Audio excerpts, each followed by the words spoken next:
আসসালামু আলাইকুম।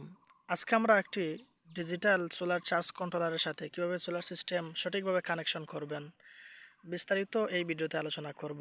এই সোলার চার্জ কন্ট্রোলারের প্রাইস কত, কিভাবে আপনারা অর্ডার করবেন, সবকিছুই ভিডিওতে বলে দেব।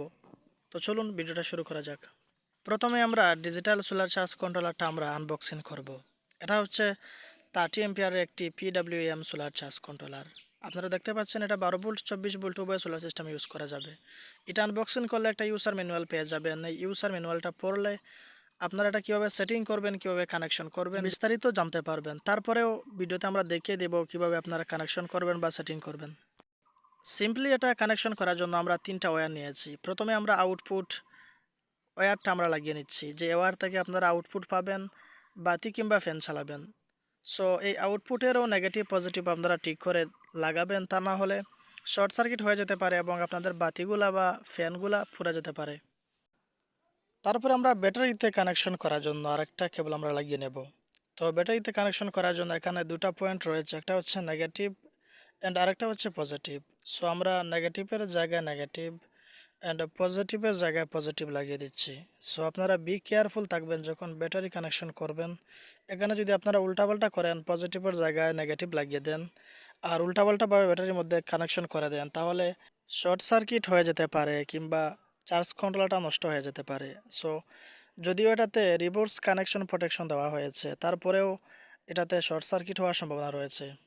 দেন আমরা সোলার প্যানেল কানেকশন করার জন্য এখানে আরেকটা কেবল লাগিয়ে নিচ্ছি।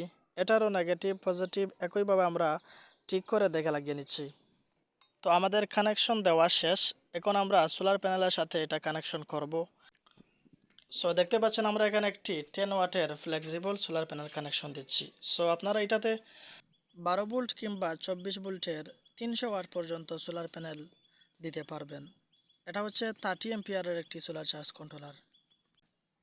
এখন আমরা ব্যাটারির সাথে এটার সেই কেবলটাকে আমরা কানেকশন করব। তো এখানে দেখতে পাচ্ছেন এটা হচ্ছে 12 ভোল্ট 12 এম্পিয়ারের একটি লেড অ্যাসিড ব্যাটারি। সো এই কন্ট্রোলার দিয়ে আপনারা লেড অ্যাসিড ব্যাটারি কিংবা পানি ব্যাটারি এই রকমের ব্যাটারি চার্জ করতে পারবেন। দেন আমরা আউটপুট কানেকশন দেব। সো আউটপুট কানেকশন আমরা এটাতে লাগিয়ে দিয়েছি। তো এখানে দেখতে পাচ্ছেন আমাদের 13.1 ভোল্ট দেখাচ্ছে, তার মানে আমাদের ব্যাটারিটা এখন ফুল চার্জ আছে। তো আমরা আউটপুট লাইন দেওয়ার পরে দেখতে পাচ্ছেন আমাদের একটি 12 ভোল্টের টেবিল ল্যাম্প খুব সুন্দর জ্বলতেছে। এখন এটার মধ্যে যে দুটি 5 ভোল্ট ইউএসবি আউটপুট রয়েছে, আমরা এটা টেস্ট করব। সো দেখতে পাচ্ছেন 5 ভোল্ট আউটপুট থেকে এখানে আমাদের 5 ভোল্টের এলইডিগুলো জ্বলতেছে।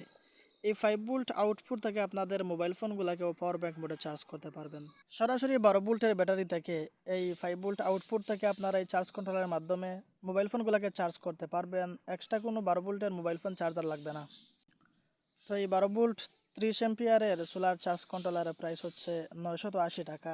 আপনারা 980 টাকায় 12 ভোল্ট 30 এম্পিয়ারের সোলার চার্জ কন্ট্রোলার নিতে পারবেন। আর এটা যদি আপনারা নিতে চান তাহলে ভিডিও ডেসক্রিপশন বক্সে ফোন নাম্বার দেওয়া থাকবে, সেখানে ফোন করে আপনারা অর্ডার করতে পারবেন।